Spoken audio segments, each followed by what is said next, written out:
Muy buenos días desde Pulgas Pandas, los saludo de nuevo. Aquí hoy es martes 14 de noviembre. Hago la fecha porque vale la pena saber cómo iniciamos esta serie de programas. Y hoy, pues sin preámbulos, voy a presentar que para mí es el ícono, un licenciado muy emblemático en la ciudad, en la República y en América Latina. Licenciado, pues qué gusto se me hizo. El gusto es para mí. Se y me más hizo. que nada, el honor es mío. No, hombre, ya tenía como 7 meses, ¿no? De estar contigo. No, muchas gracias. Sí. La verdad que era necesario, y sobre todo en un proceso electoral 2024, tenerte aquí era mi gran reto. ¿Por qué? Porque iniciaron un proceso electoral complicado, sí. Fuera de ley al principio, los 4 meses anteriores, o sea, todo fuera de ley y no pasó nada. Claro. ¿Cómo la ves? Primero, no necesita presentación, pero lo voy a hacer, licenciado, Nacho Ruelas, los que dicen sus amigos, los amigos de muchos años, y es uno de los hombres más conocedores de la democracia electoral, y bueno, de los fundadores, desde el 91, ¿no? Así es. 91. Sí. ¿Inicias en estas tareas? Fíjate, Sergio, que yo inicio caprichosamente, como es el destino, en la época de la Comisión Federal Electoral, presidida por Manuel Bartlett. Sí, otro personaje. Yo trabajé para Fernando Elías Calles en la Secretaría Técnica.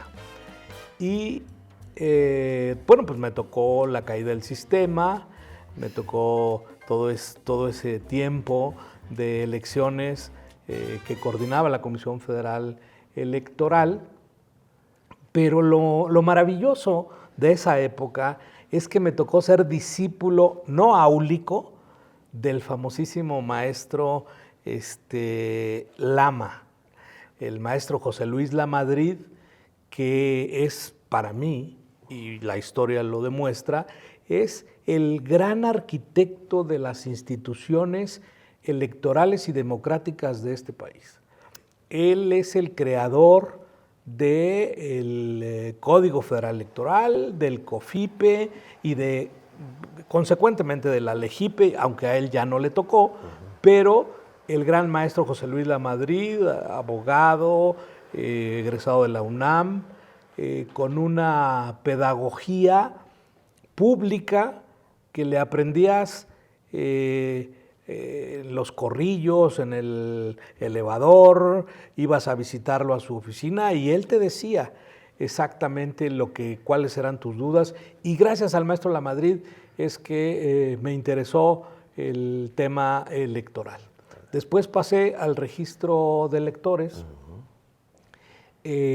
para la construcción del nuevo padrón electoral, y luego fui fundador del Instituto Federal Electoral en el acuerdo del 26 de diciembre de 1990, y a partir del 1 de enero de 1991 me incorporé al Instituto Federal Electoral y luego transitamos a Instituto Nacional Electoral y dejé el tema el día 27 de septiembre de este año y estoy en un proceso de jubilación. Es decir, pues duré casi 40 años en este tema.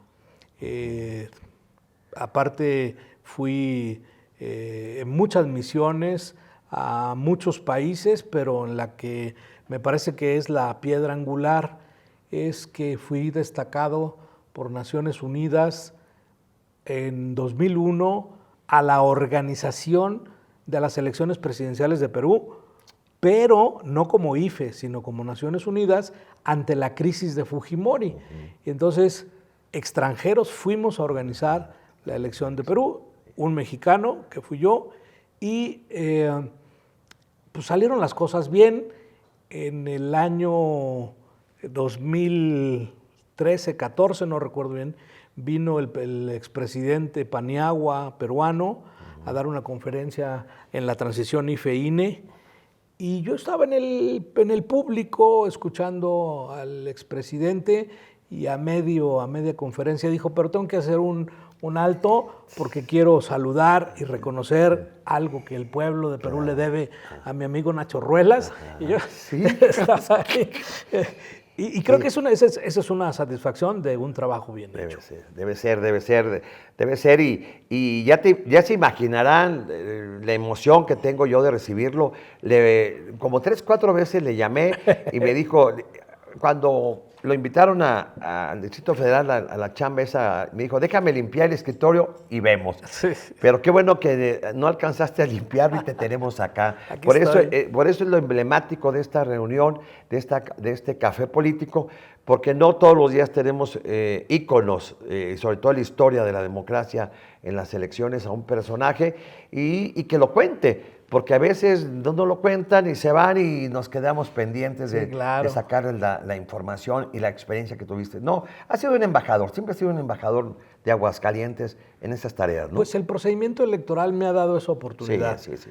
Desde luego no soy un experto en democracia de calidad, sino básicamente en procedimiento electoral, y eso pues nos ha llevado a construir nuevos derroteros. Te cuento, Sergio, por ejemplo, siendo gobernador Otto Granados, el financiamiento público nace en Aguascalientes merced a una bolsa que se puso a disposición del sistema de partidos local de Aguascalientes, y la repartición fue exactamente igual como opera hoy en la LEGIPE. Curiosamente, en la época de Barberena, del gobernador Barberena, el sistema nacional de elecciones tiene su origen en Aguascalientes. ¿Por qué a iniciativa del gobernador Barberena y del director general del IFE, Emilio Ochoa Ifet, se firma un convenio para que la Junta Local Ejecutiva del IFE organice las elecciones de gobernador, de alcaldes y de Congreso del Estado de 1992? Es decir, el IFE se trasladó a la extinta Comisión Estatal Electoral para organizar las elecciones. Participamos en una consulta para la construcción de las adecuaciones a la ley. La ley duró casi 10 años vigente.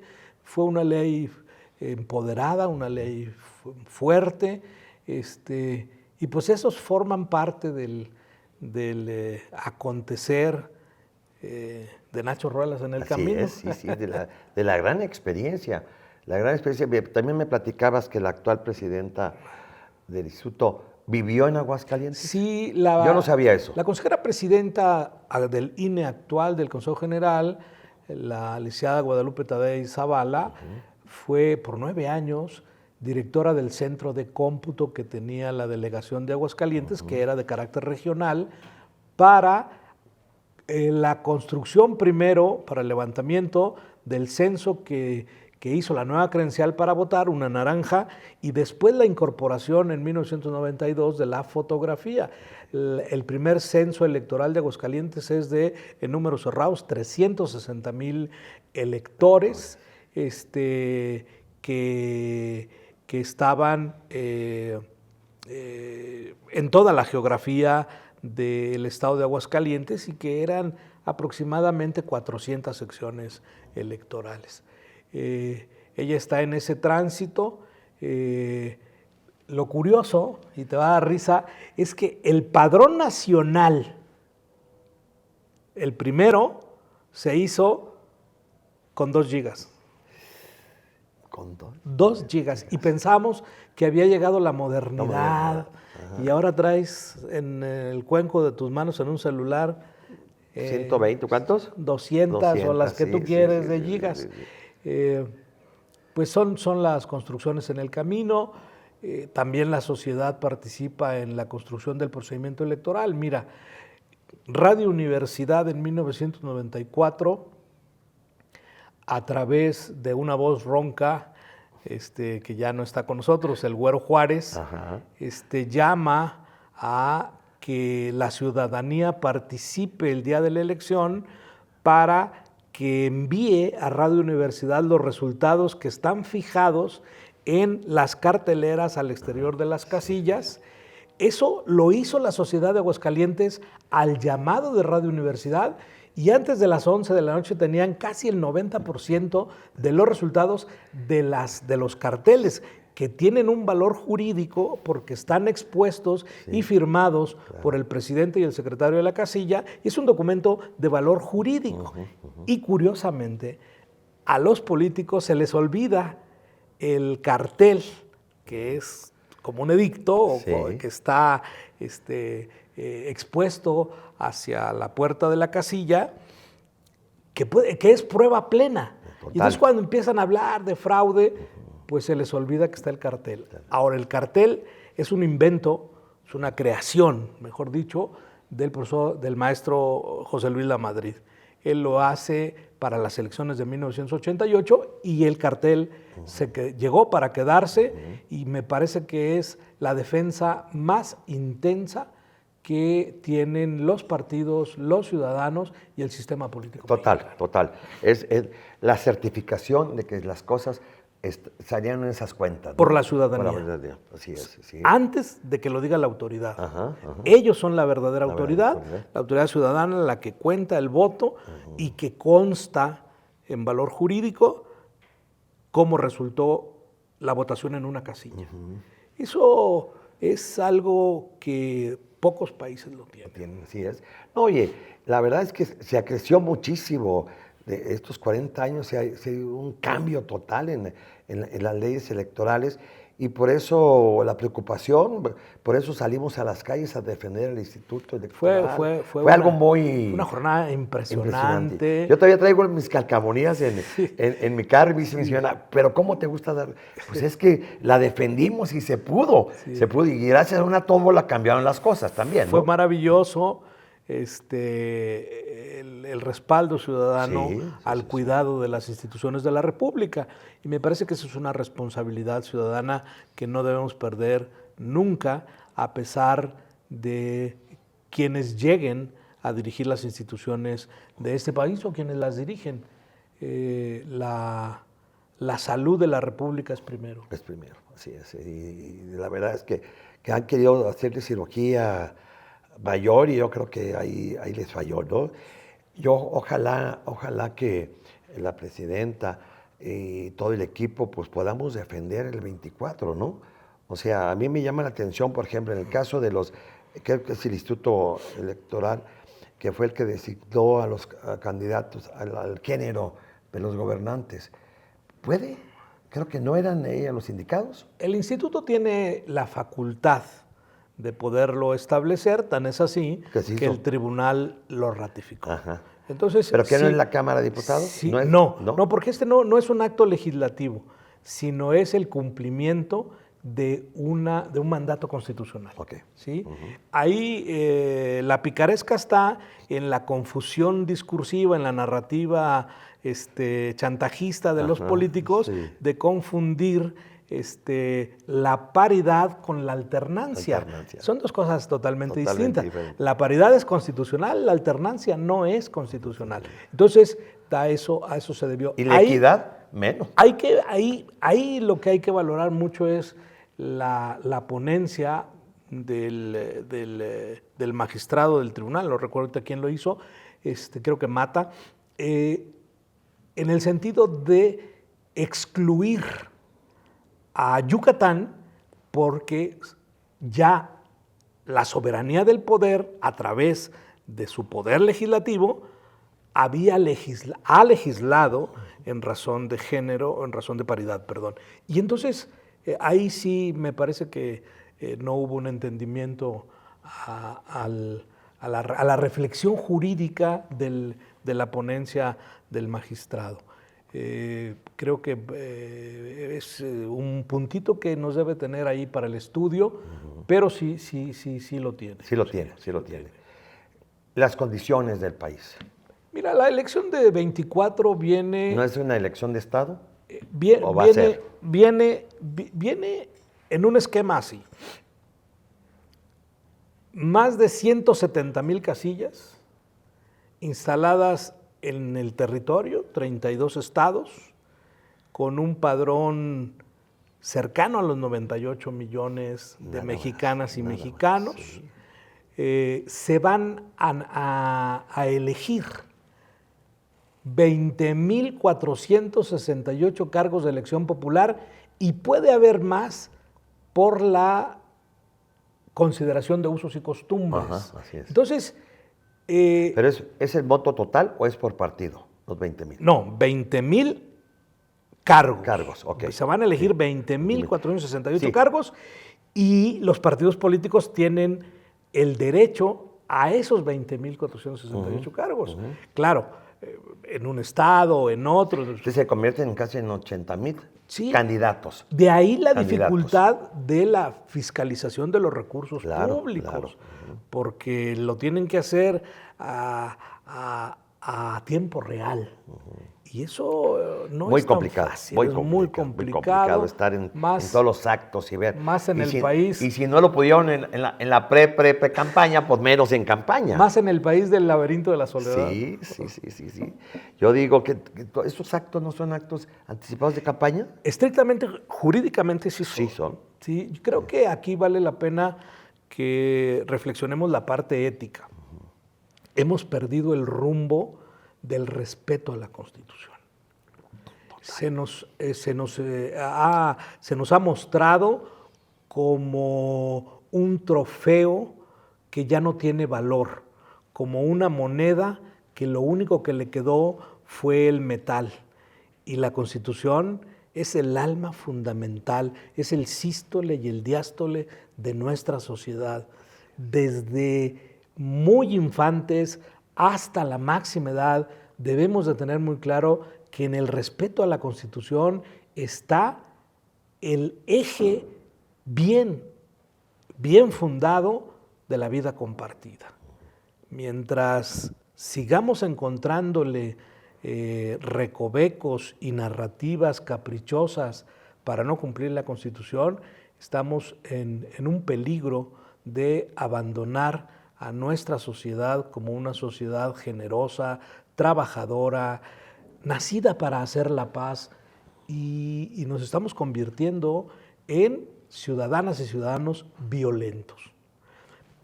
Con la pena. Voy transitando por las calles de un pueblo como Aguascalientes, de una ciudad, para que no vaya a haber problema, una ciudad como Aguascalientes, veo, está el semáforo.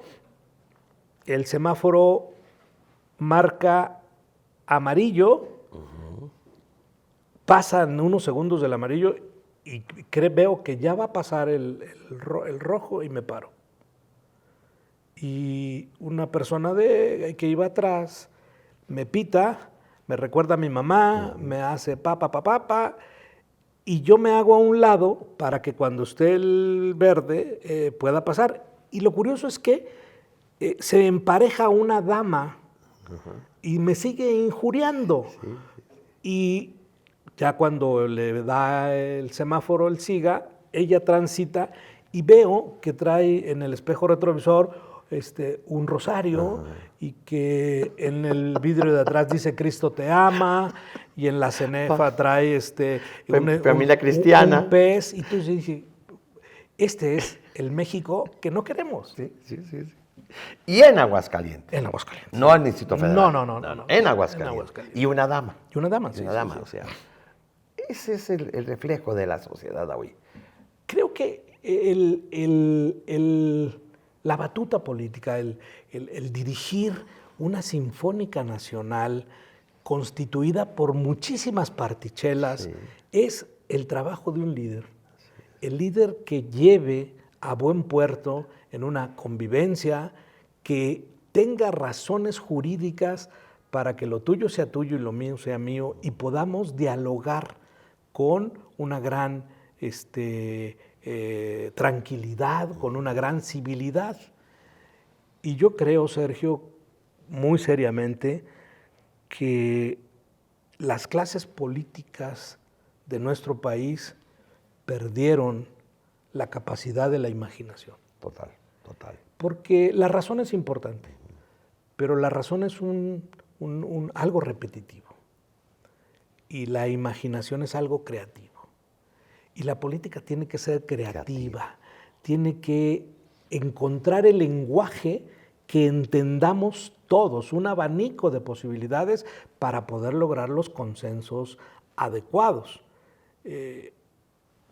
Los constitucionalistas dicen que si en México vota el 50, el 52%, es normal en un país democrático. Yo creo que no debe ser normal porque todos, mayores de 18 años, todas y todos, tenemos la obligación de votar con absoluta libertad, con una gran autonomía.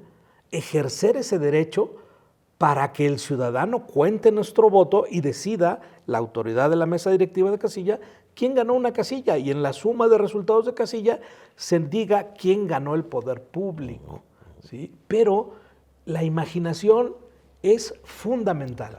Tú lo ves, tú eres un experto en campañas y sabes que en la medida de inocular imaginación está el éxito de la campaña. Total. ¿Sí? Entonces, ya no imaginamos porque nos creemos muy racionales.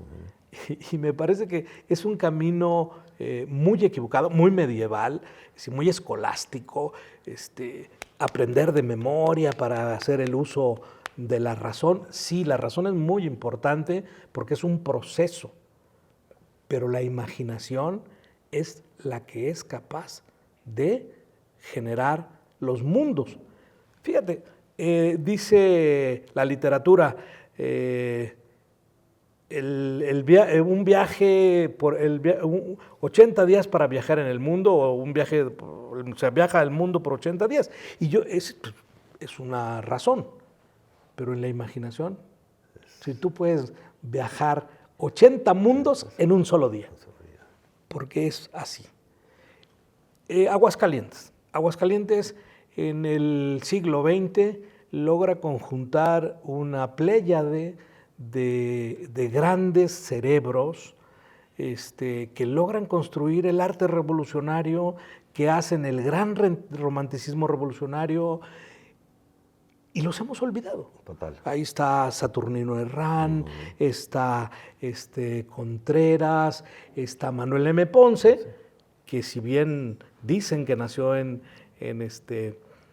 Fresnillo, no nació en Fresnillo, nació en un pueblito de Fresnillo, pero antes de cumplir un año ya estaba en Aguascalientes y es hijo de dos grandes aguascalentenses. Tenemos a Alfonso Esparzoteo, tenemos al Chato Juárez, tenemos a don Fernando Topete del Valle, en fin, hay incluso hoy día muchísimos aguascalentenses y Víctor Sandoval, que han generado un Aguascalientes que es ejemplo nacional y que no debemos perder como una exigencia política para que los dirigentes, los partidos políticos construyan la sociedad que queremos. Porque además tienen obligación, Sergio. Y el Estado los financia. Somos un país en el que los partidos políticos tienen la calidad constitucional. Sí. Son entidades de interés público. Así es. Pocos países democráticos, de los más de 160 países democráticos del mundo, muy pocos, casi contados con la mano, tienen la calidad constitucional que México tiene. Pero no solamente los hace entidades de interés público, sino que también los financia. Sí, entonces, tienen una deuda con el pueblo mexicano. Enorme. El pueblo, que es una palabra que dice mucho y al propio tiempo no explica nada. Por ejemplo, en el caso de Ecuador, tú has de recordar, Ecuador y Perú, que tienen la obligación de votar. Sí, claro. O sea, tienen que votar todos, son sancionados los que no votan. Sí, económicamente. ¿Sí? Económicamente y en algunas cosas políticas de la vida, y no va la gente a votar. Y es una obligación. Es una obligación que tenemos. En el caso de Perú, recuerdo que la lista nominal va a Hacienda y Hacienda te localiza de manera pasiva, que el día que tú vas a cambiar un cheque o hacer un trámite, en ese momento te ajusta. Y allá por el 2001 eran 560 soles por no haber votado. Por no haber votado, así es. Pero bueno, hay que andar el camino. hace la elección del actual presidente de Guatemala. ¿Cómo se llama? No recuerdo ahorita. Bueno, el que acaba de ganar. Sergio Mico estaba estuvo ya dirigiendo. Sergio Mico estuvo ahí. Estaba dirigiendo la elección. las elecciones las desde elecciones. los partidos. Así es. Y yo andaba en una misión internacional. Exacto. Pero coincidimos en Guatemala. ¿Sí te tocó verlo, saludarlo? No, fíjate que no, porque yo estaba allá en el tribunal, porque allá el tribunal es el administrativo y el jurisdiccional. Órale. En una sola institución. Sí. Fíjate. No, la verdad que somos ejemplo a nivel América Latina. Claro que sí, mira, en 33 años han venido casi 1 millar de misiones internacionales a ver el fenómeno o el procedimiento electoral mexicano. Sí. Lo han venido a ver, es decir, casi 30 misiones por año. Así como dije la de Perú, están muchísimos países en donde México ha colaborado, les ha abierto las puertas o incluso ha mandado misiones para explicar cómo se construye el padrón electoral, qué características tiene, cómo se hace una cadena de custodia, qué elementos teóricos se utilizan para ubicar una casilla, etcétera, etcétera, etcétera. Es muy rico el procedimiento electoral mexicano. La verdad que sí. Pero tenemos que reconocer que no hemos llegado a la democracia de calidad. No. Falta la perfección. Y ahí no es tema de órganos electorales. No. Es un tema de instituciones del Estado. De Estado. Así para es. que la sociedad vaya tocando ese tono, ¿verdad? Ese tono de libertad, ese tono de confianza, ese tono de respeto, de valores y sobre todo de virtudes. Tanto que nos hizo salir a la calle. Sí, claro. Yo creo que es un acto cívico importantísimo. Que no se presentaba en México. Que no se presentaba, ¿no? O sea, estamos acostumbrados a ir a las marchas de la paz. Sí. Pero no por un... O a la solidaridad en los desastres. De los desastres, pero no a un caso específico de una institución tan seria, ¿no? Y peor aún, enfrentándose al Poder Ejecutivo. Sí, eso. Y bueno, paralelamente al Legislativo, pero esencialmente al Ejecutivo. Sí. ¿Qué le falló? Pues sí, hasta este momento el instituto sigue vigente, está sobreviviendo. Seguramente no le alcanzó a llegar el temblor. No le alcanzó el terremoto. Algunas bases no. Ni el tsunami. Pero yo creo que la próxima administración pública federal, desde el Poder Legislativo, seguramente habrá una reforma electoral que llame ya merita, a la adecuación. El procedimiento electoral padece de obsolescencia dinámica. La llegada de los ordenadores, la velocidad de la luz, las nuevas formas de comunicación y de almacenamiento de datos, pues han dejado evidentemente obsoleto muchos de los procedimientos electorales. Tendría que pasar a una nueva dimensión en donde el padrón electoral tenga nuevas características, en donde la votación pueda efectuarse de maneras distintas, no solamente en papel, pero tener las garantías electrónicas que pudieran darse, sobre todo para conocer los resultados a 1 hora o 2 horas determinadas las casillas, ¿no? Así es.